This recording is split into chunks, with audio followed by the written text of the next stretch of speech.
నమస్తే, welcome to social post.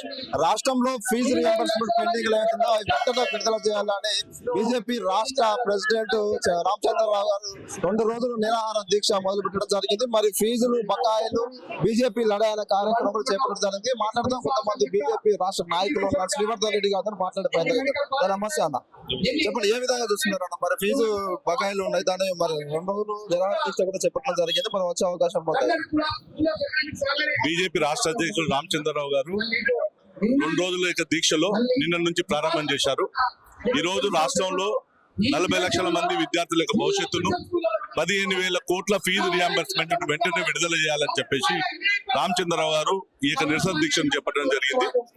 నిన్నటి నుంచి వేలాది మందిగా విద్యార్థులు మరి ఈ యొక్క దీక్షకు మద్దతు ఇస్తా ఉన్నారు.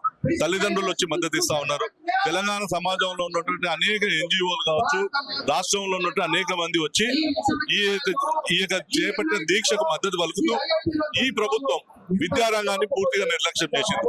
ముఖ్యమంత్రి స్వయంగా విద్యాశాఖ మంత్రిగా ఉంచుకొని మరి తెలంగాణ ఆయన అధికారంలో రాకముందు అనేక హామీలు ఇచ్చారు. ఇచ్చినటువంటి హామీలను ఒకవైపు ఆయన మర్చిపోయారు. కనీసం వీళ్ళు చెప్పుకున్నటువంటి రాజశేఖర రెడ్డి మరి ఈ యొక్క ఫీజు రియంబర్స్మెంట్ పథకాన్ని పెట్టాడని గొప్పగా చెప్పుకుంటున్న ఈ ప్రభుత్వం మరి ఈ యొక్క ఫీజు రియంబర్స్మెంట్ ఇవ్వకుండా పేద విద్యార్థులను, బడుగు బలహీన విద్యార్థులను ఇలా ఉన్నత విద్యకు దూరం చేస్తా ఉంది ఈ యొక్క ముఖ్యమంత్రి గారు. వెంటనే విడుదల చేయాలని చెప్పేసి మేము డిమాండ్ చేస్తా ఉన్నాం. రెండోది, మేము తెలంగాణ సమాజానికి ఒకటే చెప్తా ఉన్నాం. ఈ రోజు తెలంగాణలో ఏదైతే ప్రైవేట్ విద్యా సంస్థలు ఉన్నాయో ఈ విద్యా సంస్థలు సింగిల్ మేనేజ్మెంట్స్ కావు. అనేక మంది క్వాలిఫైడ్, హైలీ ఎడ్యుకేటెడ్, మరి చదువుకున్నటువంటి ఇక నిరుద్యోగులుగా ఏర్పాటు చేసుకున్నటువంటి విద్యా సంస్థలు. గతంలో బీఆర్ఎస్ ప్రభుత్వంలో 300 ఇంజనీరింగ్ కాలేజీలు ఉంటే 150 ఇంజనీరింగ్ కాలేజీలు ఆ రోజు క్లోజ్ చేశారు. ఈ ప్రభుత్వం వచ్చిన దగ్గర 50 ఇంజనీరింగ్ కాలేజీలు ఈ రోజు క్లోజ్ అయిపోయినటువంటి పరిస్థితి ఉంది. ఈ రోజు మీరు గొప్పగా చెప్పుకుంటున్నావు కదా స్కిల్ ఇండియా, యంగ్ ఇండియా అని చెప్పేసి ముఖ్యమంత్రి గారు. మరి ఎందుకు ఈ యొక్క తెలంగాణ సమాజంలో ఉన్నటువంటి పేదవాళ్ళను ఉన్నత విద్యకు దూరం చేస్తున్నారని చెప్పేసి మేము ఈ రోజు క్వశ్చన్ చేస్తా ఉన్నాం. సో ప్రభుత్వం ఈ పాఠశాలలో ఏదైతుందో యాజమాన్యాలకు మీరు ఫీజు రియంబర్స్మెంట్ ఇవ్వలేని కారణంగా అప్పుల్లో ఆత్మహత్యలు చేసుకున్న పరిస్థితి ఈ రోజు తెలంగాణలో ఉంది. అదేవిధంగా ఆ ప్రైవేట్ కళాశాలల్లో పనిచేస్తున్న అధ్యాపకులకు సరైన జీతాలు లేక వాళ్ళందరూ రోడ్డు మీద పడేటువంటి పరిస్థితి ఉన్నాయి.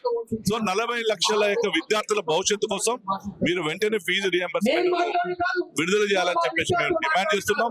అదే విధంగా ముఖ్యమంత్రి గారు ఈ రోజు చెప్తా ఉన్నారు, నేను ప్రపంచ స్థాయి యూనివర్సిటీలను నేను తీసుకొస్తాను, లేకపోతే ప్రపంచ స్థాయి విద్యను తీసుకొస్తాను అంటున్నాను. అంటే ఈడ ఉన్నటువంటి పాఠశాలల్లో మినిమం మౌలిక వసతులు లేవు.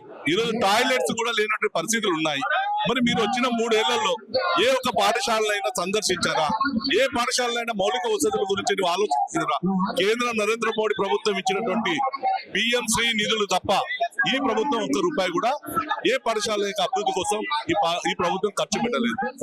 పూర్తిగా అంటే కాంగ్రెస్ ప్రభుత్వం నయా నిజాం, ఏదైతే నిజాం సర్కార్ లో ఆ రోజు ఇక్కడ నుండి హిందువులు చదువుకోవడానికి దూరం చేసిందో, పేద వర్గాలకు విద్యను దూరం చేసిందో, అదే దుస్థితి ఈ రోజు కాంగ్రెస్ యొక్క ప్రభుత్వంలో కొనసాగుతుంది.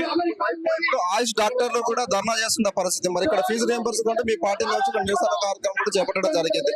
2 రోజులుగా చేస్తే మరి ఆ పోరాటం చేస్తే సాధించే వరకు ఉండాలి కదా, కేవలం 2 రోజులకు ఎందుకు ప్రకటించారు? మేము గతంలో కూడా మీరు గుర్తు పెట్టుకోండి, ఇదే రామచంద్రరావు గారి యొక్క నేతృత్వంలో ఇందిరా పార్క్ దగ్గర ఉద్యోగ ఉపాధ్యాయ వర్గాలకు, రిటైర్డ్ ఎంప్లాయీస్ యొక్క సమస్యలపై ఆ రోజు ఉపాధ్యాయ విద్యారంగానికి సంబంధించిన అంటే ఉద్యోగుల యొక్క హక్కుల కోసం మరి ఆ రోజు బీజేపీ దీక్ష చేపడితే 6,000 కోట్ల రూపాయలు విడుదల చేయడం జరిగింది. సో ఈ రోజు మేము ఏమంటున్నాం అంటే ఇక్కడతో ఆగిపోదు. ఈ రోజు దీక్ష చేశాం, ప్రజల్లో సమాజంలో ఉన్నటువంటి అందరినీ కూడా చైతన్యం చేస్తా ఉన్నాం. రేపు అవసరమైతే అసెంబ్లీని ముట్టడిస్తాం, సీఎం రేవంత్ రెడ్డిని ఇంటిని ముట్టడిస్తాం, రాష్ట్రంలో మంత్రులను ఎమ్మెల్యేలను తిరగకుండా కూడా ఇదే జంజి ఇదే విద్యార్థులు కూడా రేపు మిమ్మల్ని ఎక్కడ కూడా తిరగకుండా అడ్డుపడడానికి ఈ యొక్క సమాజం అంతా కూడా రెడీ అయింది. వెంటనే మీరు ఎక్కడ వేషధాలకు పోకుండా వెంటనే విడుదల చేసి ఇక విద్యార్థుల భవిష్యత్తును, తెలంగాణ సమాజంలో విద్యా వ్యవస్థను కాపాడాలని చెప్పేసి మేము ప్రభుత్వాన్ని డిమాండ్ చేస్తున్నాం. జరిగే నెక్స్ట్ ఎలక్షన్ జిహెచ్ఎంసీ కానీ మళ్ళీ నెక్స్ట్ స్థానిక ఎలక్షన్స్ ఏమైతుందో వాటిలో బీజేపీ వచ్చే అవకాశం ఉంది. దాని గురించి ఏమంటారు? ఇప్పుడు నెక్స్ట్ జరిగేటటువంటి గ్రాడ్యుయేట్ ఎమ్మెల్సీ ఎన్నికల్లో ఉన్నాయి. ఈ రోజు ప్రజలందరూ విద్యావంతులు, నిరుద్యోగులు, ఉద్యోగులు అందరూ కూడా ఒక అవకాశం కోసం చూస్తా ఉన్నారు. గతంలో కరీంనగర్ లో, వరంగల్ లో జరిగిన దాంట్లో ఈ ప్రభుత్వానికి చెంపపెట్టుగా మరి అనేక మంది వ్యతిరేకమైనటువంటి వచ్చింది, అక్కడ బీజేపీని గెలిపించారు. ఈ రోజు ఇక్కడ కూడా రేపు 2027 మార్చిలో మరి గ్రాడ్యుయేట్ ఎమ్మెల్సీ ఎన్నికలు రాబోతా ఉన్నాయి. వీళ్ళందరూ కూడా సిద్ధంగా ఉన్నారు ఈ యొక్క ప్రభుత్వాన్ని ఓడించాలి, భారతీయ జనతా పార్టీ అభ్యర్థులను గెలిపించాలని చెప్పేసి.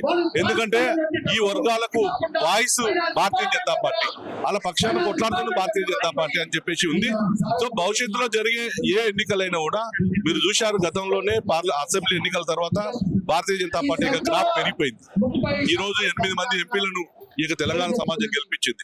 మొన్న 3 ఎమ్మెల్సీలు జరిగితే 2 ఎమ్మెల్సీలు బీజేపీ గెలిచింది. అందుకోసం భవిష్యత్తులో ఆల్టర్నేటివ్ భారతీయ జనతా పార్టీని ప్రజలు ఆదరిస్తారు, ఆదరించాలని చెప్పి కూడా కోరుతాం.